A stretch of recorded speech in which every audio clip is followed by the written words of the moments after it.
So welcome back. In this video number 2, we're going to talk about what does your everyday really look like. And the real goal of this particular video is to kind of help you break down your whole day. Because, this is something that we don't really think about. When it comes to time management, we think about tools and how to use tools to kind of help speed things up. And while tools are great, if you don't really think about your day and times that you're most effective and things like that, then you really won't be able to be as effective. So we're going to take your day as a whole. We're going to take a look at the things that you do during the day that are crucial, the things that are kind of ingrained into your brain, and really look deeper into that so that we can get a clear picture. So in this way, we are going to essentially implement a strategy to allow you to really look deep into your own self. So before we can start planning what to do and when to do it, first you want to have a clear understanding of how your everyday life really looks like. So what we need to do is we need to map out things you cannot do without, or activities that you cannot forego in your day-to-day life. Because as you know, everything changes. Some things you don't really have to do, and those might be tasks and things like that. But there are things that you have to do and you cannot forego, like sleep, bathing, grooming, eating, cooking, and traveling. And that might change from person to person. So you really need to start thinking about that right now. If you want to pause this video and just briefly think about those crucial things that you cannot forego, go ahead and do that right now.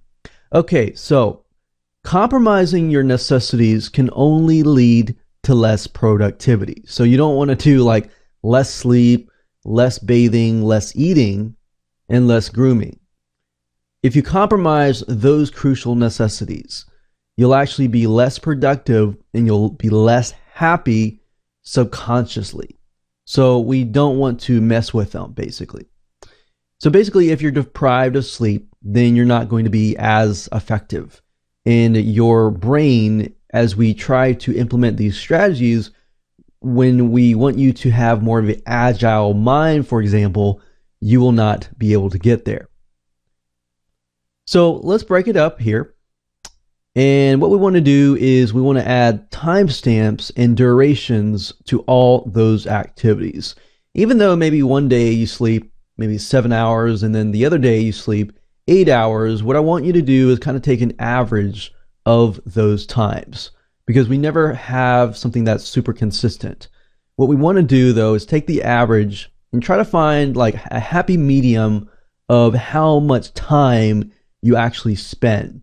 So let me give you some examples. This may apply to you, this may not apply to you, but I just want to give you some examples so that you kind of understand how to break things down. So typically 6 a.m. to 7 a.m. for 1 hour, you spend time on personal hygiene, taking a shower, brushing your teeth, grooming your hair, stuff like that.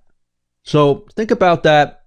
And I just want you to think about that right now. You don't have to jot anything down right now, but I'd like you to possibly go back, get a piece of paper, and then maybe rewatch this and jot things down.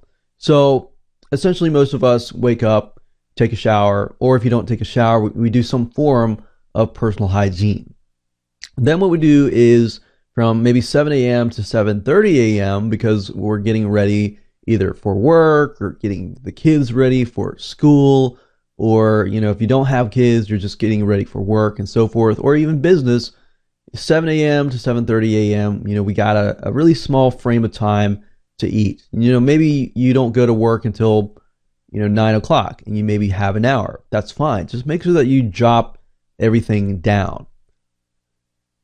Then of course we're spending 7:30 a.m. to about 8:30 a.m. either traveling to the office, traveling to drop the kids off, or even traveling to go to your business. Or even if you work at home, maybe you don't necessarily travel, but you spend more time, spending on eating and things like that. Then maybe after you do your work, which is, flexible. So we're not really focusing in on that because those times, even though you're working, what you're working on can possibly change. So that's why we don't really want to touch that. We want to focus on the things that are crucial. Now, obviously, you need to eat lunch, right? So typically from 11 a.m. to 11:30 a.m. or 12 p.m. to 1 p.m., you are generally eating lunch. So you're taking some sort of break, hopefully. Because if you don't, then you're not going to be as productive later on. So by 5:30 to 6:30, so you've worked, typically from 5:30 p.m. to 6:30 p.m., you are traveling back home, or maybe you're going to pick the kids up, or maybe you're spending some form of travel. Now, this may not be the exact time that you're spending or the specific timestamp that you're spending it in, but that's fine. I'm just wanting to give you an example here. Then, of course, from 6:30 p.m. to 7:30 p.m., you're spending time on maybe house chores. Maybe you've gotten home, you have to have, certain things done. You have to clean dishes, maybe prep for food and things like that. So that could be spent for dinner, spending time with your family and things like that. So stuff that you kind of have to do. And spending time with your family may vary. So that's not like something that's constantly consistent. Then you shouldn't put that in there. Only stuff that's always consistent throughout your weeks. 9 p.m. to 9:30 p.m., you're obviously spending time, perhaps on your personal hygiene, perhaps taking a shower, not necessarily grooming your hair, but just getting ready for bed, taking out the retainers, or, putting in eye drops, or taking out the contact lenses. So your schedule better than me. I just want to give you some examples here. All right.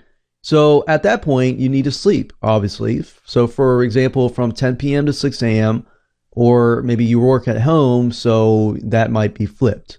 So regardless of when you do it, you just need to jot down your sleep and how much sleep you need in order to actually be really productive. Because sleep, in fact, is extremely important.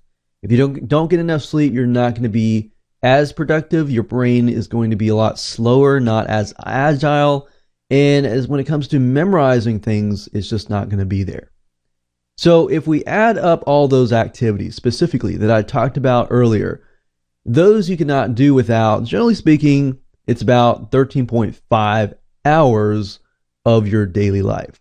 So think about it, within a 24-hour span, that's about half of your day, or even at least a little more than half of your day. So that tells you that, okay, I have to have at least 13 to 14 or even 15 hours a day doing these things, and that leaves not a whole lot of time. So that's 10.5 hours in this case left for other activities such as work or personal. And that's fine, because I'm going to help you and I'm going to show you how you can utilize those 10.5 or even 9 or even 8 hours a day or even 4 hours a day to really become really, really productive in your business, in your personal life, in your career, even in your life and leisure. So that's it. We're going to move on to video number 3. I'm going to give you a very specific strategy that you can begin to implement today. So obviously before this, you need to stop this video. You need to sit down, write out what your personal plan and what your personal day-to-day activities actually look like. All right, we'll see you in the next video.